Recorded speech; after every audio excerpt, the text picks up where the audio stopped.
can a child save us all? Before you, I see a path.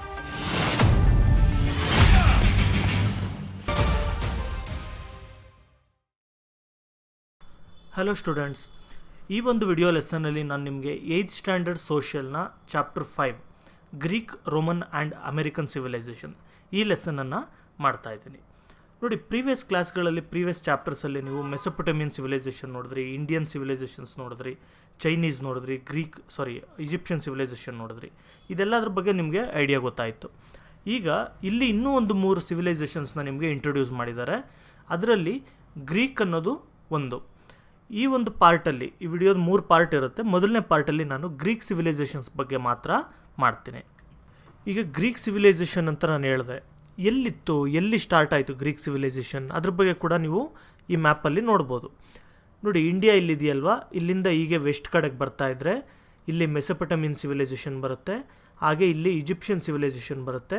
ಇವೆರಡಕ್ಕೂ ಸ್ವಲ್ಪ ಮೇಲೆ ಹೋದರೆ ಈ ಮೆಡಿಟರೇನಿಯನ್ ಸಿ ಹತ್ರ ಗ್ರೀಸ್ ಅಂತ ದೇಶ ಇದೆಯಲ್ಲ, ಇಲ್ಲಿ ಗ್ರೀಕ್ ಸಿವಿಲೈಸೇಷನ್ ಅನ್ನೋದು ಸ್ಟಾರ್ಟ್ ಆಗುವಂಥದ್ದು. Greece is a peninsula in Mediterranean sea. ಈ ಗ್ರೀಸ್ ಅನ್ನೋದು ಒಂದು ಪೆನಿನ್ಸುಲಾ ಆಗಿರುತ್ತೆ. ಪೆನಿನ್ಸುಲಾ ಅಂದರೆ ನಿಮ್ಗೆ ಆಲ್ರೆಡಿ ಗೊತ್ತು, 3 ಸೈಡು ನೀರು ಕವರ್ ಆಗಿಬಿಟ್ಟು ಒಂದು ಸೈಡ್ ಮಾತ್ರ ಲ್ಯಾಂಡಿಂದ ಕವರ್ ಆಗಿತ್ತು ಅಂದರೆ ಅದನ್ನು ನಾವು ಪೆನಿನ್ಸುಲಾ ಅಂತ ಕರಿತೀವಿ. ಇಲ್ಲಿ ನೋಡ್ಬೋದು, ಗ್ರೀಸ್ಗೆ ಈ ಸೈಡು ಮತ್ತು ಈ ಸೈಡ್ 3 ಸೈಡು ಕೂಡ ನೀರಿದೆ, ಒಂದು ಸೈಡ್ ಮಾತ್ರ ಲ್ಯಾಂಡ್ ಇದೆ. ಅದರಿಂದ ನಾವು ಇದನ್ನು ಪೆನಿನ್ಸುಲಾ ಅಂತ. ಇಂಡಿಯಾ ಕೂಡ peninsula. Aegean sea separates Greece from Asia Minor. ನೋಡಿ, ಇಲ್ಲೇ ಒಂದು ಸಮುದ್ರ ಇದೆ, ಏಜಿಯನ್ ಸಿ ಅಂತ. ನೋಡಿ, ಇಲ್ಲಿ ಬರೆದಿದ್ದಾರಲ್ಲ, ಈ ಏಜಿಯನ್ ಸಿ ಏನು ಮಾಡುತ್ತೆ, ಈ ಗ್ರೀಸ್ನು ಮತ್ತು ಈ ಏಷ್ಯಾ ಮೈನರ್ನು ಸಪ್ರೇಟ್ ಮಾಡುತ್ತೆ. ಏಷ್ಯಾ ಮೈನರ್ ಅಂದರೆ ಈಗ ಟರ್ಕಿ ಇದೆಯಲ್ಲ, ಇದನ್ನು ಏಷ್ಯಾ ಮೈನರ್ ಅಂತ ಕರೀತಾರೆ. ಇದು ಗ್ರೀಸ್. ಇವೆರಡನ್ನು ಈ ಸಮುದ್ರ ಒಂದು ಸಪ್ರೇಟ್ ಮಾಡುತ್ತೆ. Since the Balkan mountain range passes through the middle of the Greece, small hills and valleys divide Greece. ನೋಡಿ, ಇಲ್ಲಿ ಬಾಲ್ಕನ್ ಹಿಲ್ಸ್ ಅಂತ ಬರುತ್ತೆ ಇಲ್ಲಿಂದ. ನೋಡಿ, ಇದು ಈ ಥರ ನಿಮಗೆ ಮ್ಯಾಪಲ್ಲಿ ಇದು ಸರಿಯಾಗಿ ಗೊತ್ತಾಗಲ್ಲ, ಇಲ್ಲಿ ಬರುತ್ತೆ, ಈ ಥರ ಬೆಟ್ಟ ಹೋಗುತ್ತೊಂದು, ಮತ್ತು ಇಲ್ಲೊಂದು ಚೂರು ಹಿಂಗೆ ಬರುತ್ತೆ, ಇಲ್ಲಿ ಬರುತ್ತೆ ಈ ಥರ.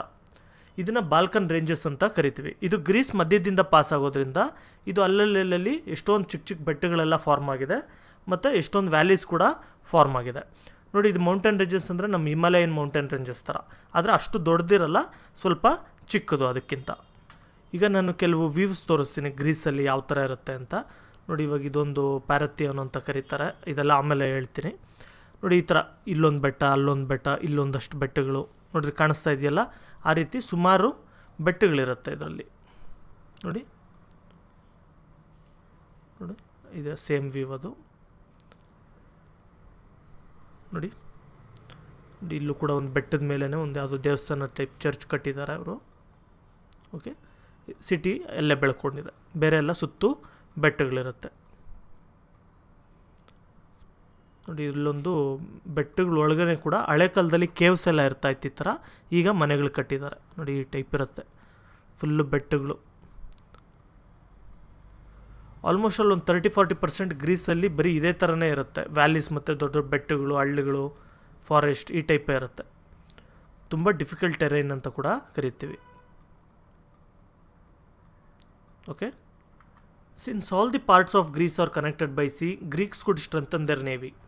ನೋಡಿ, ಗ್ರೀಕ್ಸ್ ನೇವಿ ತುಂಬ ಸ್ಟ್ರಾಂಗ್ ಆಗಿತ್ತು. ಓಕೆ, ಏನಕ್ಕೆ ಅಂತ ಹೇಳಿದ್ರೆ, ನೋಡಿ ಇವಾಗ ಗ್ರೀಸ್ ಇದೆಯಲ್ವ, ಇಲ್ಲಿ ನೋಡಿ ಈ ಐಲ್ಯಾಂಡ್ಸ್ ಎಲ್ಲ ಕೂಡ ಗ್ರೀಕ್ ಐಲ್ಯಾಂಡ್ಸೇ ಬರುತ್ತೆ. ಮತ್ತು ಇಲ್ಲಿ ಈ ಒಂದು ಗ್ರೀಸಲ್ಲೇ ಮಧ್ಯದಲ್ಲಿ ಕೂಡ ಒಂದು ಸಮುದ್ರದ್ದು ಸ್ಟ್ರೈಟ್ಸು ಪಾಸ್ ಆಗಿದೆ, ಕಾರಿಂತ್ ಹಾಗೆ ಹೇಗೆ ಅಂತ. ಮತ್ತು ಇಲ್ಲಿ ಕೂಡ ಸಮುದ್ರ ಬರುತ್ತೆ. ಈ ಥರ ಸುಮಾರು ನೇವಲ್ ಆಕ್ಸೆಸ್ ಇರೋದ್ರಿಂದ ಇವ್ರದ್ದು ನೇವಿ ಕೂಡ, ನೇವಿ ಅಂದರೆ ಶಿಪ್ದ ಆರ್ಮಿ, ಓಕೆ, ಅದನ್ನು ತುಂಬ ಚೆನ್ನಾಗಿ ಡೆವಲಪ್ ಮಾಡ್ಕೊಂಡಿದ್ರು. The Greeks belong to Indo European race. ನಾನು ನಿಮಗೆ ಸೆಮಿಟಿಕ್ ರೇಸ್, ಆರ್ಯನ್ ರೇಸ್ ಅಂತ ಹೇಳ್ತಾ ಇರ್ತೀನಲ್ವ, ಅದೇ ರೀತಿ ಈ ಗ್ರೀಕ್ಸ್ ಬಂದು ಇಂಡೋ ಯುರೋಪಿಯನ್ ರೇಸ್ಗೆ ಸೇರಿರ್ತಾರೆ. The ancient Greek was called as Hellenes. Ancient ಗ್ರೀಕ್ಸ್ನ ಬಂದು ಜನಗಳನ್ನ ಹೆಲೆನ್ಸ್ ಅಂತ ಕರೀತಾ ಇರ್ತಾರೆ. ಇವ್ರದ್ದು ಕಲ್ಚರ್ ಕೂಡ ಹೆಲೆನಿಕ್ ಕಲ್ಚರ್ ಆಗಿರುತ್ತೆ. Okay, because their forefather was Hellen, this name had come. ಏನಕ್ಕೆ ಹೆಸರು ಬಂತು ಹೆಲೆನ್ ಅಂತ ಹೇಳಿದ್ರೆ, ಇವರ ಪೂರ್ವಜರು ಒಬ್ಬರ ಹೆಸರು ಮೈನ್, ಈಗ ಇಕ್ಷ್ವಾಕು ವಂಶ, ಚಂದ್ರವಂಶ, ಸೂರ್ಯವಂಶ ಅಂತೆಲ್ಲ ನಾವು ಕರಿತೀವಲ್ವ, ಆ ಥರ ಒಂದು ಕಲ್ಚರ್ ಇವ್ರದ್ದು ಮೈನ್ ಅವ್ರು ಬಂದು ಹೆಲೆನ್ ಅಂತ ಇರ್ತಾರೆ. ಅವ್ರ ಹೆಸರನ್ನ ಇವ್ರಿಗೆ ಈ ಒಂದು ಜನಾಂಗಕ್ಕೆ ಇಟ್ಕೊಂಡಿರ್ತಾರೆ. Later the Italians called Hellenes as Greek. ಆಮೇಲೆ ಇಟಾಲಿಯನ್ಸ್ ಬಂದು ಇವರಿಗೆ ಹೆಲೆನಿಸ್ನೆಲ್ಲ ಬಂದು ಗ್ರೀಕ್ ಅಂತ ಅವರು ಹೆಸರು ಕೊಡ್ತಾರೆ. There were many tribes communities like Aeolian, Ionian and Dorian among the ancient Greeks. ನೋಡಿ, ಗ್ರೀಕ್ಸ್ ಅಂದರೆ ಟೋಟಲ್ ಒಂದೇ ಒಂದು ಟ್ರೈಬ್ ಅಥವಾ ಒಂದೇ ಒಂದು ದೇಶ ಆ ಥರ ಅಲ್ಲ. ಇದರಲ್ಲಿ ಎಷ್ಟೊಂದು ಟ್ರೈಬ್ಸ್ ಇರುತ್ತೆ, ಎಷ್ಟೊಂದು ಗ್ರೂಪ್ಸ್ ಇರುತ್ತೆ. ಅದರಲ್ಲಿ ಅಯೂಲಿಯನ್ ಅಂತ ಇರುತ್ತೆ, ಅಯೋನಿಯನ್ ಅಂತ ಇರುತ್ತೆ, ಮತ್ತು ಡೋರಿಯಸ್ ಅಂತ ಕೊಟ್ಟಿದ್ದಾರೆ, ಡೋರಿಯನ್ ಅಂತ ಕರೀತಾರೆ, ಡೋರಿಯಸ್ ಅಂತ ಕೂಡ ಕರೀತಾರೆ. ಒಂದು 3-4 ಹೆಸರು ಬರುತ್ತೆ ಅದೇ ಥರ. ಈ ಥರ ಎಷ್ಟೊಂದು ಟ್ರೈಬ್ಸ್ ಇರುತ್ತೆ ಅವರಲ್ಲಿ. ಸಿಟಿ ಸ್ಟೇಟ್ಸ್ ನೋಡಿ, ಏನು ಸಿಟಿ ಸ್ಟೇಟ್ಸ್ ಅಂತ ಹೇಳಿದ್ರೆ, ಸಿಟಿ ಅಂತಲೂ ಇದೆ, ಸ್ಟೇಟ್ ಅಂತಲೂ ಇದೆ. ಏನದು ಕನ್ಫ್ಯೂಸ್ ಆಗೋದು ಬೇಡ, ನಾನು ಹೇಳ್ತೀನಿ ನೋಡಿ. ಸುಮಾರು 3000 ಇಯರ್ಸ್ ಬ್ಯಾಕ್ ಏನಿತ್ತು ಅಂದರೆ, ಆಗ ಸಿಚುವೇಶನ್ ಹೇಳ್ತಾ ಇದ್ದೀನಿ ನಾನು ನಿಮಗೆ. ಆಗ ಈ ಗ್ರೀಸ್ ದೇಶಗಳಲ್ಲಿ ನೋಡಿ, ಗ್ರೀಸ್ ಅಂದರೆ ಇಲ್ಲಿ ಈ ಗ್ರೀಸ್ ದೇಶದಲ್ಲಿ ಮತ್ತು ಈ ಇಟಾಲಿಯನ್ ಸ್ಟೇಟ್ಸಲ್ಲಿ ಸಿಟಿ ಸ್ಟೇಟ್ಸ್ ಅಂತ ಬರೋದು. ಏನು ಸಿಟಿ ಸ್ಟೇಟ್ಸ್ ಅಂದರೆ, ಫಾರ್ ಎಕ್ಸಾಂಪಲ್ ನೋಡಿ, ಗ್ರೀಸ್ ಅನ್ನೋದು ಇದಿಷ್ಟು ಬರುತ್ತೆ. ಓಕೆ, ಇದಿಷ್ಟು ಗ್ರೀಸ್ ದೇಶ. ಅದೇ ರೀತಿ ಇಂಡಿಯಾ ಕೂಡ ದೊಡ್ಡ ದೇಶ. ಈಗ ಇಂಡಿಯಾದಲ್ಲಿ ಕೂಡ 2000 ವರ್ಷದ ಹಿಂದೆ ಆ ಥರ ತೊಗೊಂಡ್ರಿ ಅಂತ ಹೇಳಿದ್ರೆ, ಬೇರೆ ಬೇರೆ ಎಂಪೈರ್ಸ್ ಇದ್ದರು. ಮೌರ್ಯಾಸ್ ಇದ್ದರು, ಕುಶಾನಾಸ್ ಇದ್ದರು, ಇನ್ನೊಬ್ಬರು ಮತ್ತೊಬ್ಬರು ಎಲ್ಲ ಇರ್ತಾಯಿದ್ರು. ಅದೇ ರೀತಿ ಗ್ರೀಸಲ್ಲೂ ಕೂಡ ಎಷ್ಟೊಂದು ಸಿಟಿ ಸ್ಟೇಟ್ಸ್ ಇರ್ತಾಯಿತ್ತು, ಎಂಪೈರ್ಸ್ ಇರ್ತಾ ಇರಲಿಲ್ಲ. ಆಮೇಲೆ ಎಂಪೈರ್ಸ್ ಬಂತು ಅಂದ್ಕೊಳ್ಳಿ. ಆದರೆ ಮೇಯ್ನಾಗಿ ಸಿಟಿ ಸ್ಟೇಟ್ಸ್ ಇರ್ತಾಯಿತ್ತು. ಅಥೆನ್ಸ್ ಇರ್ಬೋದು, ಸ್ಪಾರ್ತಾ ಇರ್ಬೋದು, ಕಾರಿಂತ್, ಥೀಬ್ಸ್, ಈ ರೀತಿ. ಈಗ ನೋಡಿ, ಇಲ್ಲೇನು ಕೊಟ್ಟಿದ್ದಾರೆ ನೋಡೋಣ. 3000 years back, every tribe had a king and every king had an advisory committee of senior citizen. ನೋಡಿ, ಸಿಟಿ ಸ್ಟೇಟ್ಸಲ್ಲಿ 3000 ವರ್ಷದಿಂದ ಯಾವ ಥರ ಪೊಲಿಟಿಕ್ಸ್ ಅಥವಾ ಪೊಲಿಟಿಕಲ್ ಸ್ಟ್ರಕ್ಚರ್ ಯಾವ ಥರ ಇತ್ತು ಅಂದರೆ, ಪ್ರತಿಯೊಂದು ಟ್ರೈಬ್ ಅಂದರೆ ಒಂದು ಚಿಕ್ಕ ಹಳ್ಳಿ ಅಂದ್ಕೊಳ್ಳಿ ನಿಮಗೆ. ಆ ಒಂದು ಚಿಕ್ಕ ಹಳ್ಳಿಗೂ ಒಬ್ಬ ರಾಜ ಇರ್ತಾ ಇದ್ದ. ಆ ರಾಜನಿಗೆ ಅವ್ರ ಸೀನಿಯರ್ ಸಿಟಿಸನ್ ಅಥವಾ ಒಂದು ಪಂಚಾಯತಿ ಥರ ಹಿರಿಯರು ಯಾರ್ಯಾರು ಇರ್ತಾರೆ ಅವರೆಲ್ಲ ಬಂದು ಅಡ್ವೈಸ್ ಮಾಡ್ತಾಯಿದ್ರು, ಮಿನಿಸ್ಟರ್ಗಳ ಥರ. As the industries and business increased, the villages of tribes slowly grew into small towns and later into cities. ಈ ಥರ ಇಂಡಸ್ಟ್ರೀಸ್ ಮತ್ತು ಬಿಸ್ನೆಸ್ ಎಲ್ಲ ಬೆಳೀತಾ ನೋಡಿ, ಇಂಡಸ್ಟ್ರೀಸ್ ಮತ್ತು ಬಿಸ್ನೆಸ್ ಅಂತ ಹೇಳಿದ್ರೆ ಇವಾಗಿರ್ತಾರೆ ಯಾವುದೋ ಐರನ್ ಆ್ಯಂಡ್ ಸ್ಟೀಲ್ ಇಂಡಸ್ಟ್ರಿ ಆ ಥರ ಅಲ್ಲ. ಇಂಡಸ್ಟ್ರೀಸ್ ಅಂದರೆ ಒಂದು ಪಾಟ್ ಮೇಕಿಂಗ್ ಇರ್ಬೋದು, ಅಥವಾ ಒಂದು ಶಿಪ್ ಬಿಲ್ಡಿಂಗ್ ಇರ್ಬೋದು, ಅಥವಾ ಒಂದು ಮಾರ್ಬಲ್ಸ್ ಟೈಲ್ಸ್ ರೆಡಿ ಮಾಡೋದಿರ್ಬೋದು. ಈ ಥರ ಒಂದು ಪ್ರಿಮಿಟಿವ್ ಬಿಸ್ನೆಸ್ಗಳೇನಿತ್ತು, ಇಂಡಸ್ಟ್ರೀಸ್ ಏನಿತ್ತು ಅಂಥವು. ಈ ಥರ ಬಿಸ್ನೆಸ್ ಜಾಸ್ತಿ ಆಗ್ತಾ ಇಂಥ ಹಳ್ಳಿಗಳೆಲ್ಲ ಸೇರಿಬಿಟ್ಟು ಒಂದು ಸಣ್ಣ ಟೌನ್ ಟೈಪು ಬೆಳೀತು. ಆಮೇಲೆ ಅದು ಕೂಡ ಒಂದು ದೊಡ್ಡ ಸಿಟಿ ಥರ ಚೇಂಜ್ ಆಯಿತು, ಜನಗಳು ಜಾಸ್ತಿ ಒಂದೇ ಕಡೆ ಸೇರಿ. Later these became the city states. ಆಮೇಲೆ ಇವನ್ನ ಒಂದು ಸಿಟಿ ಸ್ಟೇಟ್ ಅಂತ ಕರೆಯೋದಕ್ಕೆ ಸ್ಟಾರ್ಟ್ ಮಾಡಿದ್ರು. The city states are called as polis in Greek language. ಈ ಸಿಟಿ ಸ್ಟೇಟ್ಸ್ನ ಬಂದು ಪಾಲಿಸ್ ಅಂತ ಕರೀತಾರೆ. ಪಾಲಿಸ್ ಅಂತ ಹೇಳಿದ್ರೆ ಸಿಟಿ ಅಂತಲೇ ಅರ್ಥ. ಓಕೆ, ಇವಾಗ ಬೆಂಗಳೂರಲ್ಲೂ ಕೂಡ ಎಷ್ಟೊಂದು ನಾವು ಮೆಟ್ರೋಪಾಲಿಸ್ ಅಂತ ಯೂಸ್ ಮಾಡ್ತೀವಲ್ಲ ಬೆಂಗಳೂರಿಗೆ, ಅಂದರೆ ಏನು, ಮೆಟ್ರೋ ಸಿಟಿ ಅಂತ. ಅಂದರೆ ಪಾಲಿಸ್ ಅಂದರೆ city. The Greeks were basically loyal to their city but not to the country. ನೋಡಿ, ಈ ಗ್ರೀಕ್ಸ್ ಬಂದು ಆ ಗ್ರೀಸ್ ದೇಶ ಅಂತ ಇರಲಿಲ್ಲ. ನೋಡಿ, ಇವಾಗ ನಮ್ಮ ಇಂಡಿಯಾದಲ್ಲೂ ಕೂಡ ಅವಾಗ ಮೌರ್ಯಾಸ್ ರೂಲ್ ಮಾಡೋವಾಗ ಮೌರ್ಯಾಸ್ಗೆ ಲಾಯಲ್ ಆಗಿರ್ತಾರೆ, ಸಾತವಾಹನಸ್ ರೂಲ್ ಮಾಡೋವಾಗ ಸಾತವಾಹನಸ್ಗೆ, ಹೊಯ್ಸಳಾಸ್ ರೂಲ್ ಮಾಡೋವಾಗ ಹೊಯ್ಸಳಾಸ್ಗೆ. ಈ ಥರ ಅವ್ರವ್ರ ಕಿಂಗ್ಡಮಲ್ಲಿರೋರು ಅವ್ರವ್ರಿಗೆ ಯಾವ ರೀತಿ ಲಾಯಲ್ ಆಗಿರ್ತಾರೆ ಜನಗಳು ಅಂದರೆ, ಅದೇ ರೀತಿಯೇ ಇಲ್ಲೂ ಕೂಡ ಈಗ ಅಥೆನ್ಸಲ್ಲಿರೋ ಜನ ಬಂದು ಅಥೆನ್ಸ್ಗೆ ಲಾಯಲ್ ಆಗಿರ್ತಾರೆ. ಅಂದರೆ ಅವರದೇ ಒಂದು ಸಿಟಿ ಸ್ಟೇಟ್ ಥರ ಆಗಿ ಇಂಡಿಪೆಂಡೆಂಟ್ ದೇಶ ಟೈಪೇ ಅವರು ರೂಲ್ ಮಾಡ್ತಾ ಇರ್ತಾರೆ. ಆದರೆ ಕಲ್ಚರ್ ಬಂದು ಸಿಮಿಲರ್ ಇರುತ್ತೆ. ನೋಡಿ, ಸಿಮಿಲರ್ ಇರುತ್ತೆ, ಸೇಮ್ ಅಲ್ಲ. ಓಕೆ, ಇವರೆಲ್ಲ ಗ್ರೀಸ್ ಜನ ಆದರೂ ಕೂಡ ಕಲ್ಚರಲ್ಲಿ ಸ್ವಲ್ಪ ಸುಮಾರು ಡಿಫ್ರೆನ್ಸ್ಗಳಿರುತ್ತೆ. ಅದೇ ರೀತಿ ಕಲ್ಚರಲ್ಲಿ ತುಂಬ ಸಿಮಿಲಾರಿಟೀಸ್ ಕೂಡ ಇರುತ್ತೆ. Every city state had its own army, city guard and administration. ನೋಡಿರಿ, ಇಲ್ಲಿದ್ದಂಥ ಪ್ರತಿಯೊಂದು ಸಿಟಿ ಸ್ಟೇಟ್ಸ್ಗೂ, ಫಾರ್ ಎಕ್ಸಾಂಪಲ್ ಅಥೆನ್ಸ್ ಅಂದ್ಕೊಳ್ಳಿ, ಅಥೆನ್ಸ್ಗೆ ಅದರದ್ದೇ ಆದಂಥ ಓನ್ ಆರ್ಮಿ ಇರ್ತಾಯಿತ್ತು ಅವ್ರದ್ದೇ, ಮತ್ತು ಅವ್ರದ್ದೇ ಒಂದು ದೇವ್ರು ಇರ್ತಾಯಿತ್ತು, ಸಿಟಿ ಗಾಡ್ ಅಂತ. ಅಂದರೆ ಅವ್ರದ್ದು ಇವಾಗ ಫಾರ್ ಎಕ್ಸಾಂಪಲ್ ಅಥೆನ್ಸ್ಗೆ ಬಂದು ಅಥೇನಾ ಅನ್ನೋಂಥ ಒಂದು ದೇವರು, ಈಗ ನಾವು ಸರಸ್ವತಿ ಅಂತ ಕರಿತೀವಲ್ವಾ, ಆ ಥರ ಅಲ್ಲಿಗೆ ಅಥೇನಾ ಅಂತ ಹೇಳಿದ್ರೆ ATHENA, ಅಥೇನಾ ಅಂತ ಹೇಳಿದ್ರೆ ಅವ್ರಿಗೆ ಒಂದು ಸರಸ್ವತಿ ದೇವ್ರ ಥರ. ಅವ್ರದ್ದು ಅಥೇನಾ ಸಿಟಿಗೆ ಅವ್ರ ದೇವರು. ಮತ್ತು ಅವ್ರದ್ದೇ ಆದಂಥ ಅಡ್ಮಿನಿಸ್ಟ್ರೇಷನ್ ಇರ್ತಾಯಿತ್ತು. ಫಾರ್ ಎಕ್ಸಾಂಪಲ್ ಈಗ ಅಥೆನ್ಸಲ್ಲೇ ಒಂದು ರೀತಿ ರೂಲ್ ಮಾಡ್ತಾಯಿದ್ರು, ಸ್ಪಾರ್ತಾದಲ್ಲೇ ಒಂದು ರೀತಿ ರೂಲ್ ಮಾಡ್ತಾಯಿದ್ರು, ಕಾರಿಂತ್ ಅಂತ ಒಂದು ಜಾಗ ಇದೆ ಅಲ್ಲೇ ಒಂದು ರೀತಿ ರೂಲ್ ಮಾಡ್ತಾಯಿದ್ರು. ಈ ಥರ though the city states had maintained their separate identity, culturally they were similar. ನಾನು ಆಲ್ರೆಡಿ ಹೇಳಿದಾಗೆ ಇವ್ರು ಸಪ್ರೇಟ್ ಐಡೆಂಟಿಟಿ ಮೇಂಟೈನ್ ಮಾಡ್ಕೊಂಡು ಅವ್ರದ್ದೇ ಆರ್ಮಿ, ಅವ್ರದ್ದೇ ದೇವರು ಆ ಥರ ಎಲ್ಲ ಇದ್ದರೂ ಕೂಡ ಕಲ್ಚರಲ್ಲಿ ಅವರು ತುಂಬ ಸಿಮಿಲರ್ ಆಗಿದ್ದರು. ನೋಡಿ, ಅವ್ರದ್ದೇ ಬೇರೆ ದೇವರು ಅಂತ ಹೇಳಿದ್ರೆ ಅದೆಲ್ಲ ಒಂದೇ ರಿಲಿಜನ್ನೇ ಫಾಲೋ ಮಾಡ್ತಾರೆ. ಅಥೇನನ ಬೇರೆ ಒಂದು ಸಿಟಿ ಸ್ಟೇಟಲ್ಲೂ ಕೂಡ ಪೂಜೆ ಮಾಡ್ತಾರೆ ಅವರು. ಆದರೆ ಮೇಯ್ನ್ ದೇವರು, ಈಗ ನಾವು ಗ್ರಾಮ ದೇವತೆ ಅಂತ ಏನು ಕರಿತೀವಿ ಆ ಟೈಪು ಮೇಯ್ನ್ ದೇವರು ಅವ್ರಿಗೆ ಒಂದು ಅಥೇನಾ ಇರುತ್ತೆ, ಅಥವಾ ಇನ್ನೊಂದು ಕಡೆ ಇನ್ನೊಂದು ದೇವರು ಇರುತ್ತೆ, ಈ ಥರ. ಆದರೆ ಬೇರೆ ದೇವ್ರುಗಳ್ನ ಕೂಡ ಝ್ಯೂಸ್ ಇರ್ಬೋದು, ಇನ್ನೊಂದು ದೇವ್ರು ಇರ್ಬೋದು, ಅವ್ರನ್ನೆಲ್ಲ ಕೂಡ ಪೂಜೆ ಮಾಡ್ತಾ ಇರ್ತಾರೆ. The Greek language Homer's epic poetry, Olympic games and Greek gods were able to knit Greeks together. ಇವ್ರಿಗೆ ಯೂನಿಫೈಯಿಂಗ್ ಫ್ಯಾಕ್ಟರ್ ಏನಿತ್ತು? ಈಗ ಇಂಡಿಯಾ ಇದೆ ಅಂದ್ಕೊಳ್ಳಿ, ಇಂಡಿಯಾದಲ್ಲಿ ಎಷ್ಟೊಂದು ಭಾಷೆ ಮಾತಾಡ್ತಾರೆ, ಎಷ್ಟೊಂದು ರೀತಿ ಜನಗಳಿದ್ದಾರೆ, ರೇಸ್ಗೆ ಸೇರಿರೋಂಥ ಜನಗಳಿದ್ದಾರೆ, ಎಷ್ಟೊಂದು ಟ್ರೈಬ್ಸ್ಗೆ ಸೇರಿದ್ದಾರೆ, ಕ್ಯಾಸ್ಟ್ಗೆ ಸೇರಿದ್ದಾರೆ, ಎಷ್ಟೊಂದು ಲ್ಯಾಂಗ್ವೇಜಸ್ ಮಾತಾಡ್ತಾರೆ. ಆದರೂ ನಾವೆಲ್ಲ ಯುನೈಟ್ ಆಗಿದ್ದೀವಿ. ಅದೇ ರೀತಿಯೇ ಗ್ರೀಕ್ ದೇಶದಲ್ಲೂ ಕೂಡ ಲ್ಯಾಂಗ್ವೇಜ್ ಒಂದೇ ಇರುತ್ತೆ ಗ್ರೀಕ್ಸ್ದು, ಆದರೆ ಬೇರೆ ಬೇರೆ ಕಲ್ಚರೆಲ್ಲ ಇದ್ದರೂ ಕೂಡ, ಬೇರೆ ಬೇರೆ ದೇಶಗಳೆಲ್ಲ ಇದು ಮಾಡಿದ್ರು ಕೂಡ ಯೂನಿಫೈಯಿಂಗ್ ಫ್ಯಾಕ್ಟರ್ಸ್ ಏನಿತ್ತು ನೋಡೋಣ. ಒಂದು, ಎಲ್ಲರೂ ಕೂಡ ಗ್ರೀಕ್ ಲ್ಯಾಂಗ್ವೇಜ್ ಮಾತಾಡ್ತಾಯಿದ್ರು ಗ್ರೀಸಲ್ಲಿ ಹಳೆ ಕಾಲದಲ್ಲಿ. ಓಕೆ, ನೆಕ್ಸ್ಟು ಹೋಮರ್ಸ್ ಎಪಿಕ್ ಪೊಯಿಟ್ರಿ ಅಂತ ಹೇಳಿದ್ರೆ ಇಲಿಯಾಡ್ ಮತ್ತು ಒಡಿಸ್ಸಿ ಅಂತ 2 ಬುಕ್ಸ್ ಇದೆ. ಇವಾಗ ನಮಗೆ ರಾಮಾಯಣ ಮಹಾಭಾರತ ಅಂತ ಏನು ಕರಿತೀವಿ ಆ ಟೈಪಲ್ಲಿ ಅವ್ರಿಗೆ ಇಲಿಯಾಡ್ ಮತ್ತು ಒಡಿಸ್ಸಿ ಅಂತ 2 ಬುಕ್ ಇದೆ.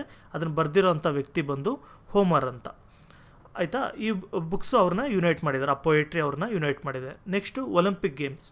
ಈಗ ನಮ್ಮಲ್ಲಿ ಇವಾಗ ಈ ಕ್ರಿಕೆಟೆಲ್ಲ ನೋಡೋವಾಗ ಎಲ್ಲರೂ ಇಂಡಿಯಾದಲ್ಲೆಲ್ಲ ಯುನೈಟ್ ಆಗಿಬಿಟ್ಟು ಕ್ರಿಕೆಟ್ ಯಾವ ರೀತಿ ನೋಡ್ತೀವಿ ಆ ರೀತಿ ಇವ್ರು ಸಪ್ರೇಟ್ ಸಿಟಿ ಸ್ಟೇಟ್ಸ್ ಎಲ್ಲ ಇದ್ದರೂ ಕೂಡ 4 ವರ್ಷಕ್ಕೊಂದ್ಸರಿ ಒಲಿಂಪಿಕ್ ಗೇಮ್ಸ್ ಅಂತ ಮಾಡ್ತಾಯಿದ್ರು. ಈಗಲೂ ಕೂಡ ನಡೀತಾ ಇದೆ ಒಲಿಂಪಿಕ್ ಗೇಮ್ಸು. ಆವಾಗ ಇವರು ಸ್ಟಾರ್ಟ್ ಮಾಡಿದರು. ಆಗ ಎಲ್ಲ ಸಿಟಿ ಸ್ಟೇಟವ್ರಿಗೂ ಬಂದು ಪಾರ್ಟಿಸಿಪೇಟ್ ಮಾಡಿಬಿಟ್ಟು ನಾವೆಲ್ಲ ಒಂದೇ ಅಂತ ಹೇಳ್ತಾಯಿದ್ರು. ಅದರಿಂದ ಅದೆಲ್ಲ ಒಂದು ಸ್ವಲ್ಪ ಸಿಮಿಲಾರಿಟೀಸ್ ಇತ್ತು. Next Greek gods. ನಾನು ಆಲ್ರೆಡಿ ಹೇಳ್ದಾಗೆ ಒಂದು ಸಿಟಿ ಗಾಡ್ ಒಂದು ಬೇರೆ ಇತ್ತು ಅಂದರೆ, ಒಂದು ಮೆಡ್ಯೂಸಾನೋ, ಒಂದು ಅಥೆನೋನೋ ಏನಾದರೂ ಇದ್ದರೂ ಕೂಡ ಬೇರೆ ದೇವ್ರುಗಳು ಕೂಡ ಸುಮಾರು ಇರ್ತಾಯಿತ್ತು. ಜ್ಯೂಸ್ ಇರ್ಬೋದು, ಮತ್ತು ಕ್ರ್ಯಾಕನ್ ಅಂತೇನೋ, ಅದೊಂದು ಯಮ ಥರ ಕ್ರ್ಯಾಕನ್ ಅಂತ ಕರೀತಾರೆ, ಆ ಥರ ಸುಮಾರು ದೇವ್ರುಗಳಿತ್ತು ಅವ್ರದ್ದು. ಅವೆಲ್ಲ ಕೂಡ ಒಂದೇ ಆಗಿತ್ತು. Athens and Sparta were 2 important city states of Greece.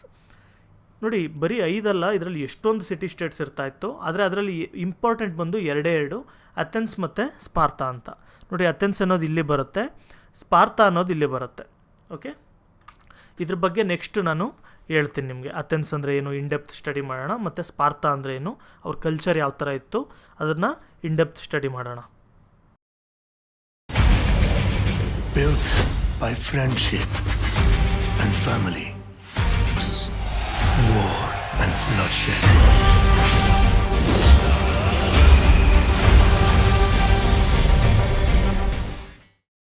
ಈಗ 2 ಇಂಪಾರ್ಟೆಂಟ್ ಸಿಟಿ ಸ್ಟೇಟ್ ಅಂತ ನಾನು ನಿಮ್ಗೆ ಹೇಳಿದೆ.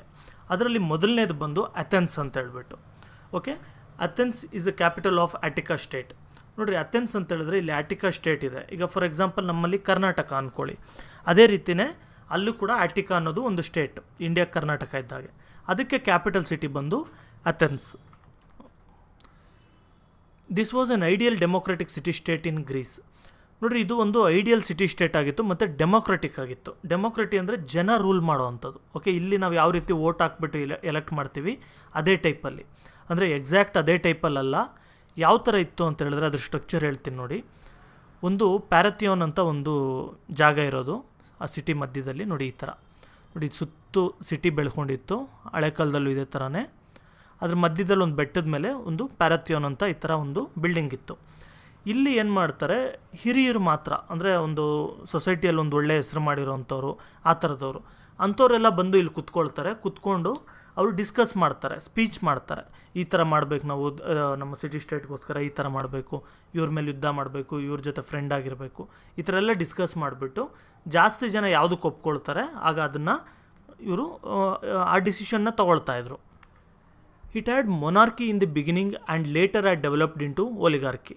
ನೋಡಿ, ಡೆಮೋಕ್ರಸಿಗೂ ಮೊದಲು ನಾನು ಹೇಳ್ತಾ ಇರೋದು, ಮೊದಲು ಇಲ್ಲೂ ಕೂಡ ಮೊನಾರ್ಕಿ ಇತ್ತು. ಮೊನಾರ್ಕಿ ಅಂದರೆ ರಾಜ ರೂಲ್ ಮಾಡೋವಂಥದ್ದು ಅಥವಾ ಒಬ್ಬ ವ್ಯಕ್ತಿ ರೂಲ್ ಮಾಡೋವಂಥದ್ದು, ಆ ಥರ ಇತ್ತು. ಆಮೇಲೆ ಬರ್ತಾ ಅದು ಆಲಿಗಾರ್ಕಿಯಾಗಿ ಡೆವಲಪ್ ಆಯಿತು. ಏನು ಆಲಿಗಾರ್ಕಿ ಅಂತ ಹೇಳಿದ್ರೆ, ಈಗ ಫಾರ್ ಎಕ್ಸಾಂಪಲ್ ಈಗ ಇಂಡಿಯಾದಲ್ಲಿ ಈಗ ರತನ್ ಟಾಟಾ ಮತ್ತು ಟಾಟಾ ಬಿರ್ಲಾ ಮತ್ತು ಇನ್ನೊಂದು ಯಾವುದೋ ಒಂದು ಅಂಬಾನೀಸು, ಈ ಥರ ಎಲ್ಲ ಒಂದು ದೊಡ್ಡ ದೊಡ್ಡ ಫ್ಯಾಮಿಲೀಸ್ ಅಥವಾ ದೊಡ್ಡ ದೊಡ್ಡ ರಿಚ್ ಪೀಪಲ್ ಇರ್ತಾರೆ ಅಂದ್ಕೊಳ್ಳಿ. ಅವರೆಲ್ಲ ಸೇರಿಬಿಟ್ಟು ಒಬ್ಬರು ಪ್ರೈಮ್ ಮಿನಿಸ್ಟರ್ನ ಯಾರನ್ನಾದರೂ ಅಪಾಯಿಂಟ್ ಮಾಡ್ತಾರೆ, ಅವರು ರೂಲ್ ಮಾಡ್ತಾಯಿದ್ರು. ಅದನ್ನು ಆವಾಗ ಆಲಿಗಾರ್ಕಿ ಅಂತ ಕರಿತೀವಿ. ಓಕೆ, ಅದೇ ಟೈಪಲ್ಲಿ ಇಲ್ಲೂ ಕೂಡ ರಿಚ್ ಪೀಪಲ್ ಏನಿದ್ರು ಅವರೆಲ್ಲ ಕೂಡ ಒಬ್ಬ ವ್ಯಕ್ತಿನ ಅಪಾಯಿಂಟ್ ಮಾಡ್ತಾಯಿದ್ರು. ಆ ವ್ಯಕ್ತಿ ಹೆಸರು ಆರ್ಕಾನ್ ಅಂತ ಹೇಳ್ಬಿಟ್ಟು. ಆ ವ್ಯಕ್ತಿ ಆ ಗ್ರೀಸ್ನೆಲ್ಲ ರೂಲ್ ಮಾಡ್ತಾಯಿದ್ದ. ಈ ರೀತಿ ನಡೀತಾ ಇತ್ತು. ಒಂದು ಸರಿ ಏನಾಗುತ್ತೆ, ಈ ಥರ ನಡೀತಾ ಇರೋ ಟೈಮಲ್ಲಿ a person named Draco enforced inhuman laws in Athens. ಒಬ್ಬ ಡ್ರ್ಯಾಕೋ ಅನ್ನೋಂಥ ವ್ಯಕ್ತಿ ಬರ್ತಾನೆ. ಈಗಲೂ ಕೂಡ ಹೆಸರನ್ನ ಯೂಸ್ ಮಾಡ್ತಾರೆ, ಡ್ರೆಕೋನಿಯನ್ ಲಾಸ್ ಅಂತೆಲ್ಲ ಹೇಳಿ ಕರೀತಾರೆ. ಈ ವ್ಯಕ್ತಿ ಅಧಿಕಾರಕ್ಕೆ ಬಂದು ಅವ್ನು ರೂಲ್ ಮಾಡ್ತಾ ಇರೋ ಟೈಮಲ್ಲಿ ಮನುಷ್ಯತ್ವ ಇಲ್ಲದೆ ಇರೋಂಥ, ಅಂದರೆ ಯಾವ ಥರ ಅಂತ ಹೇಳಿದ್ರೆ ಯಾರಿಗೆ ಬೇಕಾದ್ರೂ ಹೊಡಿಬೋದು, ಯಾರ ಹತ್ರ ಬೇಕಾದ್ರೂ ಕಿತ್ಕೊಳ್ಬೋದು, ಈ ಥರ ರೂಲ್ಸ್ಗಳೆಲ್ಲ ಸುಮಾರು ಅವನಿಗೆ ಉಪಯೋಗ ಆಗೋ ಥರದ್ದೆಲ್ಲ ಮಾಡಿರ್ತಾನೆ. Later this was modified and made human friendly by Solon. ಆಮೇಲೆ ಸೋಲಾನ್ ಅನ್ನೋವಂಥ ವ್ಯಕ್ತಿ ಬರ್ತಾನೆ, ಅವನು ಆರ್ಕಾನ್ ಆದಮೇಲೆ ಇದನ್ನೆಲ್ಲ ಕೂಡ ತೆಗೆದುಹಾಕ್ಬಿಟ್ಟು ಜನಗಳಿಗೆ ಹೆಲ್ಪ್ ಆಗೋ ರೀತಿ ರೂಲ್ಸ್ಗಳನ್ನ ಚೇಂಜ್ ಮಾಡ್ತಾನೆ. After Solon anarchy set in Athens. ನೋಡಿರಿ, ಸೋಲಾನ್ ರೂಲ್ ಎಂಡ್ ಆದಮೇಲೆ ಅಥವಾ ಒಂದು ಸತ್ತೋದ್ಮೇಲೆ ಏನೋ ಒಂದು ಆಯಿತು, ಅದಾದಮೇಲೆ ಅನಾರ್ಕಿ ಸ್ಟಾರ್ಟ್ ಆಗಿಬಿಡುತ್ತೆ ಅಥೆನ್ಸಲ್ಲಿ. ನೋಡಿರಿ, ಅನಾರ್ಕಿ ಅಂತ ಹೇಳಿದ್ರೆ ಇಲ್ಲಿ ಯಾವುದೋ ಓಲಿಗಾರ್ಕಿ ಇದೆ, ಮೊನಾರ್ಕಿ ಇದೆ, ಆ ಥರ ಏನೋ ರೂಲ್ ಅಂತ ಆ ಥರ ಅಂದ್ಕೊಳ್ಬೇಡಿ, ಯಾರೋ ಒಬ್ಬರು ರೂಲ್ ಮಾಡ್ತಾರೆ ಅಂತ. ಅನಾರ್ಕಿ ಅಂತ ಹೇಳಿದ್ರೆ ಯಾರೂ ರೂಲ್ ಮಾಡದೆ ಯಾರಿಗೆ ಹೆಂಗೆ ಇಷ್ಟ ಬಂದರೆ ಆ ಥರ ಜೀವನ ಮಾಡುವಂಥದ್ದು. ಅಂದರೆ ಅವ್ರವ್ರಿಗೆ ಅವ್ರವ್ರ ಏರಿಯಾದಲ್ಲಿ ಅವ್ರವ್ರ ರೂಲ್ಸ್ ಮಾಡ್ಕೊಳ್ತಾರೆ, ಹೊಡಿಯೋದು ಬಡಿಯೋದು ಮಾಡಿಕೊಂಡು ಯಾರು ಸ್ಟ್ರಾಂಗ್ ಇರ್ತಾರೆ ಅವನು ಗೆಲ್ತಾ ಇರ್ತಾನೆ, ಅವ್ನು ಮಾಡಿದ್ದೇ ರೂಲ್ಸು, ಈ ಥರ ಎಲ್ಲ ಆಗೋಗುತ್ತಲ್ಲ, ಅದನ್ನು ಅನಾರ್ಕಿ ಅಂತ ಕರೆಯೋದು. ಕಂಟ್ರೋಲ್ ಇಲ್ಲದೆ ಇರೋವಂಥ ಸಿಚುವೇಶನ್. ಓಕೆ, ಆ ಥರದ್ದು ಸ್ಟಾರ್ಟ್ ಆಗಿಬಿಡುತ್ತೆ ಅದನ್ಸಲ್ಲಿ. The middle class and the working class that had emerge due to commerce, business and industries joint hands and played a significant role in removing the dictators and restoring back democracy. ಆಗ ಏನು ಮಾಡ್ತಾರೆ, ಈ middle class ಜನಗಳೆಲ್ಲ ಇರ್ತಾರಲ್ವ, business ಮಾಡೋವಂಥವ್ರು, ಒಂದು ಚಿಕ್ಕ ಚಿಕ್ಕ ಅಂಗಡಿ ಇಟ್ಕೊಂಡಿರೋಂಥವ್ರು, ಮತ್ತು ಇನ್ನೊಂದು ಯಾವುದೋ ಫ್ಯಾಕ್ಟ್ರಿಗಳು ಇಟ್ಕೊಂಡಿರೋಂಥವ್ರು, ಇವರೆಲ್ಲ ಸೇರಿಬಿಟ್ಟು ಏನು ಮಾಡ್ತಾರೆ, ಯುನೈಟ್ ಆಗಿಬಿಟ್ಟು ಈ ಡಿಕ್ಟೇಟರ್ಸ್ ಯಾರು ಇರ್ತಾರೆ ಅಂದರೆ ಒಬ್ಬನೇ ವ್ಯಕ್ತಿ ರೂಲ್ ಮಾಡ್ತಾ ಇರೋವಂಥದ್ದನ್ನ ಅವನ್ನ ತೆಗೆದುಬಿಟ್ಟು ಡೆಮೋಕ್ರಸಿನ ರಿಸ್ಟೋರ್ ಮಾಡ್ತಾರೆ. ಅಂದರೆ ಮತ್ತೆ ಇವರು ಡೆಮೋಕ್ರಸಿ ಆಗ್ತಾರೆ, ಜನಗಳೆಲ್ಲ ಕೂಡ ಎಲೆಕ್ಟ್ ಮಾಡೋ ಥರ. Later the age of Pericles started. ಆಮೇಲೆ ಪೆರಿಕ್ಲಿಸ್ ಏಜ್ ಅಂತ ಒಂದು ಸ್ಟಾರ್ಟ್ ಆಗುತ್ತೆ. ಏನು ಪೆರಿಕ್ಲಿಸ್ ಏಜ್ ಅಂತ ಹೇಳಿದ್ರೆ, ಪೆರಿಕ್ಲಿಸ್ ಅನ್ನೋ ಒಬ್ಬ ವ್ಯಕ್ತಿ ತುಂಬ ಗ್ರೇಟ್ ಥಿಂಕರ್ ಅಂತ ಕರೀತೀವಿ ನಾವು. ನೋಡಿ, ಏನು ಪೆರಿಕ್ಲಿಸ್ ಅಂದರೆ, ಪೆರಿಕ್ಲಿಸ್ ಬಂದು ರೂಲರ್ ಅಲ್ಲ. ಓಕೆ, ಎಲ್ಲರೂ ಅದು ಕನ್ಫರ್ಮ್ ಮಾಡ್ಕೊಳ್ಳಿ, ರೂಲರ್ ಅಲ್ಲ. ಏನು ಅಂತ ಹೇಳಿದ್ರೆ, ನಾನು ಹೇಳಿದ್ನಲ್ಲ, ಒಂದು ಪ್ಯಾರಥಿಯೋನ್ ಅಂತ ಇರುತ್ತೆ, ಈ ಥರ ಇಲ್ಲಿ ಬಂದು ಡಿಸ್ಕಸ್ ಮಾಡ್ತಾರೆ. ಆಗ ಈ ಪೆರಿಕ್ಲಿಸ್ ಇರ್ಬೋದು, ಇನ್ನೊಬ್ರು ಇರ್ಬೋದು, ಮತ್ತೊಬ್ರು ಇರ್ಬೋದು, ಇವರೆಲ್ಲ ಬಂದು ಅಲ್ಲಿ ಡಿಬೇಟ್ ಮಾಡ್ತಾರೆ. ಓಕೆ, ವಾದ ವಿವಾದಗಳು ಮಾಡ್ತಾರೆ, ಟಿ ವಿ ಚಾನಲಲ್ಲಿ ಮಾತಾಡ್ತಾರಲ್ಲ ಈಗ ಆ ಥರ. ಆಗ ಜನಗಳು ಅದರಿಂದ ಇನ್ಫ್ಲುಯೆನ್ಸ್ ಆಗಿ ಜನಗಳು ವೋಟ್ ಮಾಡ್ತಾರೆ. ಆಗ ಅವರು ಜಾಸ್ತಿ ಜನ ಯಾವುದು ಕೋಟ್ ಮಾಡಿದ್ರೆ ಅದನ್ನು ಡಿಸೈಡ್ ಮಾಡ್ತಾರೆ, ಈ ಥರ. ಆಗ ಪೆರಿಕ್ಲಿಸ್ ಬಂದು ಒಬ್ಬ ಇನ್ಫ್ಲುಯೆನ್ಷಿಯಲ್ ವ್ಯಕ್ತಿ, ತುಂಬ ಚೆನ್ನಾಗಿ ಸ್ಪೀಚ್ಗಳು ಮಾಡ್ತಾ ಇರ್ತಾನೆ. Is period is called as the golden age of Athens. ಆ ಪೆರಿಕ್ಲಿಸ್ ಇದ್ದಂಥ ಟೈಮಲ್ಲಿ ಅವನ ಇನ್ಚಾರ್ಜಲ್ಲಿ ಅಥೆನ್ಸ್ ಬಂದು ಒಂದು ತುಂಬ ದೊಡ್ಡದಾಗಿ ಬೆಳೆಯುತ್ತೆ. ಅಂದರೆ ಬಿಸ್ನೆಸ್ಸಲ್ಲಿರ್ಬೋದು, ಆರ್ಟ್, ಲಿಟ್ರೇಚರ್ ಎಲ್ಲದರಲ್ಲೂ ಕೂಡ ತುಂಬ ಚೆನ್ನಾಗಿ ಬೆಳೆಯುತ್ತೆ. During the time of Pericles, okay ಅದು ಹೇಳಿದ್ದೀನಿ, ಆರ್ಟ್, ಲಿಟ್ರೇಚರ್, ಸೈನ್ಸ್, ಫಿಲಾಸಫಿ ಎಲ್ಲ ಕೂಡ ಬೆಳೆಯುವಂಥದ್ದು. As a result of this Athens was called the school of Hellas by Pericles. ಇದೆಲ್ಲದರಿಂದ ಏನಾಯಿತು, ಅಥೆನ್ಸ್ನ ದಿ ಸ್ಕೂಲ್ ಆಫ್ ಹೆಲ್ಲಾಸ್ ಅಂತ ಕರೀತಾಯಿದ್ರು. ಹೆಲ್ಲಾಸ್ ಅಂದರೆ ಯಾರು ಅಂತ ಹೇಳಿದ್ದೀನಿ, ಇಂಡಿಯನ್ಸ್ ಥರ. ಈಗ ಇಂಡಿಯಾದಲ್ಲಿರೋಂಥ ಜನನ ಇಂಡಿಯನ್ಸ್ ಅಂತ ಕರೆದಾಗೆ ಹೆಲೆನಿಕ್ ಕಲ್ಚರಲ್ಲಿರೋಂಥ ಜನಗಳನ್ನ ಹೆಲ್ಲಾಸ್ ಅಂತ ಕರಿತಾ ಇರ್ತಾರೆ. ಆ ರೀತಿ ಅಥೆನ್ಸ್ನ ಒಂದು ಈ ಟೋಟಲ್ ಗ್ರೀಕ್ ಕಲ್ಚರ್ ಅಥವಾ ಹೆಲೆನಿಕ್ ಕಲ್ಚರ್ ಏನಿದೆ ಅದಕ್ಕೆ ಸ್ಕೂಲ್ ಅಂತ ಕರಿತಾಯಿದ್ರು. Philosophers like Socrates, Plato and Aristotle belong to Athens. ಈಗ ಇಷ್ಟೊಂದು ಫಿಲಾಸಫರ್ಸ್ ನಾವು ಹೇಳ್ತಾ ಇರ್ತೀವಲ್ಲ, ಸಾಕ್ರೆಟಿಸ್, ಪ್ಲಾಟೋ, ಇದೆಲ್ಲ ಸೋಷಿಯಲಲ್ಲಿ ಸುಮಾರು ಕೇಳ್ತಾ ಇರ್ತೀರ ನೀವು ಹೆಸರು. ಮತ್ತು ಈಗ ಒಬ್ಬ ದೊಡ್ಡ ಗ್ರೇಟ್ ಅಲೆಕ್ಸಾಂಡರ್ಗೆ ಗುರುಗಳಾಗಿದ್ದಂಥ ಅರಿಸ್ಟಾಟಲ್, ಇವರೆಲ್ಲ ಕೂಡ ಈ ಅಥೆನ್ಸ್ಗೆ ಸೇರಿರೋವಂಥವ್ರು. ನೋಡಿ, ಪೆರಿಕ್ಲಿಸ್ ಇದ್ದಾಗೇ ಒಂದು ನಡೆಯುತ್ತೆ, ಅದು ಈ ಟೆಕ್ಸ್ಟ್ ಬುಕ್ಕಲ್ಲಿ ಕೊಟ್ಟಿಲ್ಲ. ಏನು ಅಂತ ಹೇಳಿದ್ರೆ, ಅಥೆನ್ಸಲ್ಲಿ ತುಂಬ ಅವರು ಮಿಲಿಟ್ರಿ ಇರ್ಬೋದು, ನೇವಿ ಇರ್ಬೋದು, ಎಲ್ಲದರಲ್ಲೂ ಕೂಡ ತುಂಬ ಟಾಪ್ ಪೊಸಿಷನಲ್ಲಿರ್ತಾರೆ. ಆಗ ಒಂದು ಸ್ಪಾರ್ತಾಗೂ ಮತ್ತು ಅಥೆನ್ಸ್ಗೂ ಮಧ್ಯೆ ಯುದ್ಧ ನಡೆಯುವಂಥ ಸಿಚುವೇಶನ್ ಒಂದು ಕ್ರಿಯೇಟ್ ಆಗುತ್ತೆ. ಈಗ ಇಂಡಿಯಾ ಪಾಕಿಸ್ತಾನ ಯುದ್ಧ ನಡೀತಲ್ಲ, ಆ ಟೈಪ್ ಒಂದು ಕ್ರಿಯೇಟ್ ಆಗುತ್ತೆ. ಆಗ ಪೆರಿಕ್ಲಿಸ್ ಬಂದು ಯುದ್ಧ ಮಾಡಬೇಡ್ರಿ, ಯುದ್ಧ ಮಾಡೋದ್ರಿಂದ ನಾವೇ ಸೋಲ್ತೀವಿ, ನಮಗೆ ತೊಂದರೆ ಆಗುತ್ತೆ ಅಂತಂದ್ಬಿಟ್ಟೆಲ್ಲ ಹೇಳಿದಾಗೂ ಕೂಡ ಇವರೆಲ್ಲ ಏನು ಮಾಡ್ತಾರೆ, ಜನಗಳೆಲ್ಲ, ಇಲ್ಲ ನೀವು ಹೇಳಿದ್ದೆಲ್ಲ ತಪ್ಪು, ನಾವು ಇಷ್ಟು ಸ್ಟ್ರಾಂಗ್ ಇದ್ದೀವಿ, ಅಷ್ಟು ಸ್ಟ್ರಾಂಗ್ ಇದ್ದೀವಿ, ನಮ್ಗೆ ಇಷ್ಟು ಥರ ಫ್ರೆಂಡ್ಸ್ ಇದ್ದಾರೆ ಅಂತೆಲ್ಲ ಹೇಳ್ಬಿಟ್ಟು ಯುದ್ಧ ಸ್ಟಾರ್ಟ್ ಮಾಡಿಬಿಡ್ತಾರೆ ಸ್ಪಾರ್ತಾ ಮೇಲೆ. ಸ್ಟಾರ್ಟಿಂಗಲ್ಲಿ ಇವರು ಸ್ಪಾರ್ತಾ ಮೇಲೆ ಗೆಲ್ತಾರೆ, ಆಮೇಲೆ ಲಾಸ್ಟಲ್ಲಿ ಇವರು ಗೆದ್ದಿರೋದೆಲ್ಲ ಕೂಡ ಸೋತ್ಬಿಟ್ಟು ಸ್ಪಾರ್ತಾದವರೇ ಇವ್ರ ಮೇಲೆ ಅಟ್ಯಾಕ್ ಮಾಡೋ ಥರ ಆಗಿಬಿಡುತ್ತೆ. ಆಗ ಅಥೆನ್ಸ್ ಬಂದು ಮತ್ತೆ ಬ್ಯಾಕ್ವರ್ಡ್ ಇದಕ್ಕೆ ಹೋಗ್ಬಿಡುತ್ತೆ, ಅಂದರೆ ತುಂಬ ನಷ್ಟ ಅನುಭವಿಸ್ಬಿಡುತ್ತೆ.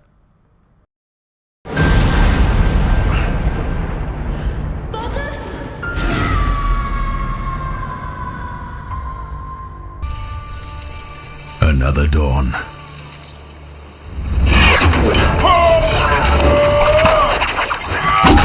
Another battle.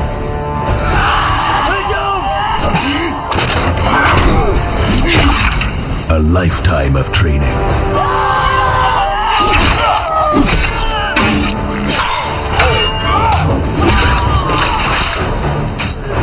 A lifetime of sacrifice.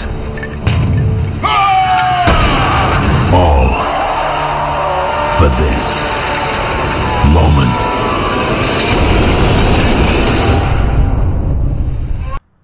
Second important city state ಬಂದು ಸ್ಪಾರ್ತಾ ಅಂತ. Sparta the city state of Dorian tribe was the military state of Greek. ನೋಡಿ, ಸ್ಪಾರ್ತಾ ಬಂದು ಈ ಜಾಗದಲ್ಲಿ ಬರುತ್ತೆ. ಇದೆಲ್ಲ ಸ್ಪಾರ್ತಾ ಇತ್ತು, ಅದರದ್ದು ಒಂದು ಸ್ಪಾರ್ತನ್ ಸಿಟಿ ಒಂದು ಇಲ್ಲಿ ಬರ್ತಾ ಇತ್ತು, ಆರ್ಗೋಸ್ ಅಂತೇಳಿ. ಓಕೆ, ಇದು ತುಂಬ ಮಿಲಿಟರಿಸ್ಡ್ ಸೊಸೈಟಿ ಅಂತ. ಅಂದರೆ ಸ್ಪಾರ್ತಾದಲ್ಲಿರೋಂಥ ಪ್ರತಿಯೊಬ್ಬರು ಕೂಡ ಸೋಲ್ಜರ್ಸ್. ಓಕೆ, ಆ ಟೈಪಲ್ಲಿ ಇವರು ಟ್ರೈನಿಂಗ್ ಕೊಡ್ತಾಯಿದ್ರು. ಇಲ್ಲಿ ಒಂದು 2 ಸೆಂಟೆನ್ಸ್ ಕೊಟ್ಟಿದ್ದಾರೆ. ಬಾಯ್ಸ್ ಹು ಅಟೆಂಡ್ ದಿ ಏಜ್ ಆಫ್, ಇದನ್ನು ನಾನೇ ಓನಾಗಿ ಎಕ್ಸ್ಪ್ಲೇನ್ ಮಾಡ್ತೀನಿ ಯಾವ ರೀತಿ ಅವ್ರ ಸೊಸೈಟಿ ಇತ್ತು ಅಂತ. ನಿಮ್ಗೆ ಜಸ್ಟ್ ಒಂದು ಎಕ್ಸಾಂಪಲ್ ಇದು ನೋಡಿ. ಈಗ ನಾರ್ಮಲ್ ಚಿಕ್ಕ ಮಕ್ಕಳು ಹುಟ್ಟಿದ ತಕ್ಷಣ ಏನು ಮಾಡ್ತಾಯಿದ್ರು, ಅವ್ರ ಮನೆಗೆ ಎಲ್ಡರ್ಸ್ ಏನಿರ್ತಾರೆ, ಊರು ಹಿರಿಯರು ಅಂಥವ್ರು ಯಾರಾದರೂ ಒಬ್ಬರು ವಿಸಿಟ್ ಮಾಡೋರು, ಒಬ್ಬರು ಇಬ್ಬರು. ಅವ್ರು ಬಂದು ಮಗುನ ಫುಲ್ ಎಕ್ಸಾಮಿನ್ ಮಾಡ್ತಾರೆ. ಓಕೆ, ಯಾವ ಥರ ಇದೆ, ಇದು ಹೆಲ್ತಿಯಾಗಿದೆಯಾ, ಇದು ಮೆಂಟಲ್ ಕಂಡೀಷನ್ ಚೆನ್ನಾಗಿದೆಯಾ, ಅಥವಾ ಕೈ ಕಾಲೆಲ್ಲ ಸ್ಟ್ರಾಂಗ್ ಇದೆಯಾ, ಇದೆಲ್ಲ ಕೂಡ ನೋಡ್ತಾಯಿದ್ರು. ಅಕಸ್ಮಾತ್ ಅದೇನಾದರೂ ಮಗು ವೀಕ್ ಇದೆ, ಅದಕ್ಕೆ ಕೈ ಕಾಲು ಸರಿಯಾಗಿಲ್ಲ, ಆ ಥರ ಹಳೆ ಕಾಲದಲ್ಲಿ ಆ ಥರ ಎಲ್ಲ ಜಾಸ್ತಿ ಮಕ್ಕಳು ಹುಟ್ಟೋರು ಆ ಟೈಮಲ್ಲಿ. ಆ ಥರ ಏನಾದರೂ ಇತ್ತು ಅಂದ್ಕೊಳ್ಳಿ, ಆ ಮಗುನ ತೊಗೊಂಡೋಗಿ ಒಂದು ಕಡೆ ಬಿಸಾಕ್ಬಿಡೋರು. ಫ್ಯಾಮಿಲಿಗೆ ಕೊಡ್ತಾ ಇರಲಿಲ್ಲ. ಆ ಮಗುನ ಯಾವುದಾದ್ರು ಪ್ರಾಣಿಗಳು ತಿನ್ಕೊಳ್ಳೋ ಥರ, ಅಥವಾ ಬೆಟ್ಟದ ಮೇಲಿಂದ ಕೆಳಗೆ ಬಿಸಾಕೋದು, ಈ ರೀತಿ ಏನಾದರೂ ಮಾಡಿಬಿಡೋರು. ಅಂದರೆ ವೀಕ್ ಇರೋರಿಗೆ ನಮ್ಮ ಸೊಸೈಟಿಯಲ್ಲಿ ಜಾಗನೇ ಇಲ್ಲ ಅಂತ ಅದು ತೋರಿಸ್ಕೊಳ್ಳೋ ಥರ. ನೆಕ್ಸ್ಟ್ ಬಂದು ಗಂಡು ಮಕ್ಳು ಯಾರಾದರೂ ಇದ್ದರು ಅಂದ್ಕೊಳ್ಳಿ, ಅವರು ಮಾಮೂಲಿ ಮನೆಯಲ್ಲಿ ಬೆಳೆಸ್ಕೊಳ್ಳೋರು, ಗಂಡು ಮಕ್ಕಳನ್ನ ಹೆಣ್ಮಕ್ಳನ್ನ ಮನೇಲಿ ಬೆಳೆಸ್ಕೊಳ್ಳೋರು. ಗಂಡು ಮಕ್ಕಳನ್ನ 7 ಇಯರ್ಸ್ ಆಗಿದ ತಕ್ಷಣ ಬಂದು ಏನು ಮಾಡ್ತಾಯಿದ್ರು, ಗೌರ್ಮೆಂಟ್ ಅವ್ರು ಕರ್ಕೊಂಡು ಹೋಗ್ಬಿಡ್ತಾಯಿದ್ರು, ಮಿಲ್ಟ್ರಿ ಅವ್ರು ಕರ್ಕೊಂಡು ಹೋಗ್ಬಿಡ್ತಾಯಿದ್ರು. ಓಕೆ, ಮನೆಯಿಂದ ಕರ್ಕೊಂಡು ಹೋಗ್ಬಿಟ್ಟು ಅವ್ರಿಗೆ ಕಂಟಿನ್ಯೂಸ್ ಆಗಿ ಮಿಲ್ಟ್ರಿ ಟ್ರೈನಿಂಗ್ ಕೊಡ್ತಾಯಿದ್ರು. 12 ಇಯರ್ಸ್ ಟ್ರೈನಿಂಗ್ ಕೊಡ್ತಾರೆ ಕಂಟಿನ್ಯೂಸ್ ಆಗಿ. ಅವ್ರಿಗೆ 7 ಏಜ್ ಇತ್ತು ಅಂದ್ಕೊಳ್ಳಿ, ಅವಾಗಿಂದ ಅವ್ರಿಗೆ 12 ಇಯರ್ಸ್ ಅವ್ರಿಗೆ ಟ್ರೈನಿಂಗ್ ಕೊಡ್ತಾರೆ. ಹತ್ತತ್ರ ಒಂದು 19 ಇಯರ್ಸ್ ಆಗೋವರೆಗೂ ಅವ್ರಿಗೆ ಫುಲ್ ಟ್ರೈನಿಂಗ್.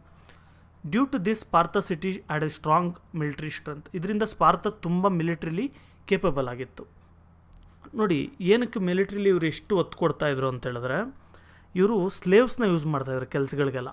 ಈಗ ಎಲ್ಲರೂ ಆರ್ಮಿಯಲ್ಲೇ ಇದ್ದರು ಅಂದರೆ ಕೆಲಸ ಯಾರು ಮಾಡ್ತಾ ಇರ್ತಾರೆ, ಅವರ ಒಂದು ದೇಶದಲ್ಲಿ, ಅವ್ರ ಸಿಟಿ ಸ್ಟೇಟಲ್ಲಿ ಯಾರು ಕೆಲಸ ಮಾಡ್ತಾಯಿದ್ರೆ ಹೆಲ್ಲೋಟ್ಸ್ ಅಂತ ಹೇಳ್ಬಿಟ್ಟು ಅವರ ಹೆಸರು. ನೋಡಿ, ಸ್ಪಾರ್ತಾ ಅವ್ರು ಇದ್ರಲ್ಲ, ಇಲ್ಲೆಲ್ಲ ಕೂಡ ಹೆಲ್ಲಟ್ಸ್ನ ಯೂಸ್ ಮಾಡ್ತಾಯಿದ್ರು. ಅಂದರೆ ವ್ಯವಸಾಯ ಮಾಡೋಕ್ಕಿರ್ಬೋದು, ಬೇರೆ ಕೆಲಸಗಳು ಮಾಡೋದಕ್ಕಿರ್ಬೋದು, ಅವ್ರನ್ನೆಲ್ಲ ಜನನ ಸ್ಲೇವ್ಸ್ ಥರ ಟ್ರೀಟ್ ಮಾಡ್ತಾಯಿದ್ರು. ಈ ಒಂದು ಭಯ ಇರುತ್ತೆ ಒಂದು ಸ್ಪಾರ್ತನ್ಸ್ಗೆ, ಏನಂತ, ಇವರೆಲ್ಲ ಸೇರಿಬಿಟ್ಟು, ಇವರು ತುಂಬ ಜಾಸ್ತಿ ಜನ ಇದ್ದಾರೆ ನಮಗಿಂತ, ನಾವು ಸ್ವಲ್ಪ ಜನ ಇರೋದು, ಇವರೆಲ್ಲ ಸೇರಿಬಿಟ್ಟು ನಮ್ಮನ್ನೇನಾದರೂ ಅಟ್ಯಾಕ್ ಮಾಡಿದ್ರು ಅಂತ ಹೇಳಿದ್ರೆ ನಾವೆಲ್ಲ ಸೋತೋಗ್ಬೇಕಾಗತ್ತೆ. ಅದಕ್ಕೆ ಅಂತ ಹೇಳ್ಬಿಟ್ಟು ಸ್ಪಾರ್ತಾದವ್ರು ಎನಿ ಟೈಮ್ ಮಿಲ್ಟ್ರಿಯಲ್ಲಿ ಟ್ರೈನಿಂಗ್ ತೊಗೊಳ್ಳೋದು ಆ ಥರ ಮಾಡ್ತಾನೆ ಇರ್ತಾರೆ. ಓಕೆ, ಫಾರ್ ಎಕ್ಸಾಂಪಲ್ ಇದೇ ಹೇಳಿದ್ನಲ್ಲ ನಾನು, ಹುಡುಗನ ಕರ್ಕೊಂಡು ಹೋಗ್ಬಿಟ್ಟು 12 ವರ್ಷ ಟ್ರೈನಿಂಗ್ ಕೊಡ್ತಾರೆ ಅಂತ. ಸ್ಕೂಲ್ ಥರ ಅದು, ಮಿಲ್ಟ್ರಿನೇ ಅವ್ರಿಗೆ ಸ್ಕೂಲ್ ಲೆಕ್ಕ. ಒನ್ಸ್ ನೀವು ಪಾಸ್ ಆಗಬೇಕು ಅಲ್ಲಿಂದ ಅಂತೇಳಿದ್ರೆ, ಅಲ್ಲೂ ಒಂದಿರುತ್ತೆ.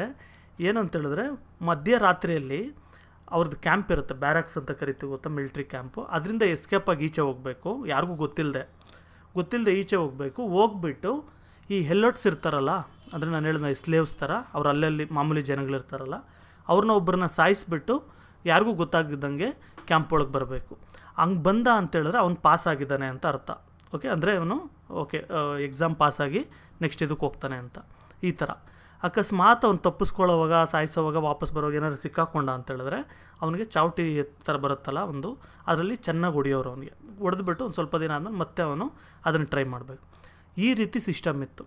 ಮತ್ತು ಅವ್ನಿಗೆ 19 ವರ್ಷ ಆದಮೇಲೆ ಅವನ್ನ ಮನೆಗೆ ಕಳಿಸೋರು. 19-20 ವರ್ಷ ಆದಮೇಲೆ ಮನೆಗೆ ಬಂದಮೇಲೆ ಅವ್ನು ಮತ್ತೆ 35 ವರ್ಷವರೆಗೂ 30 ವರ್ಷವರೆಗೂ ಮನೇಲಿ ಇರಬೇಕಾಗಿತ್ತು. ಮತ್ತೆ ಅದಾದಮೇಲೆ ಮತ್ತೆ ಮಿಲ್ಟ್ರಿಗೆ ಸೇರ್ಕೊಬೇಕಾಗಿತ್ತು. ಅವನು ಮತ್ತೆ ಮಿಲ್ಟ್ರಿಗೆ ಸೇರ್ಕೊಂಡು ಮತ್ತೆ ಫೈಟಿಂಗ್ ಅದೆಲ್ಲ ಮಾಡೋಕ್ಕೆ ಹೊರಗಡೆ ಹೋಗಬೇಕು. ಆಮೇಲೆ 56 ವರ್ಷಕ್ಕೋ ಏನೋ ಅದು ಇದೆ, ಅದು ಸರಿಯಾಗಿ ನೆನಪಿಲ್ಲ.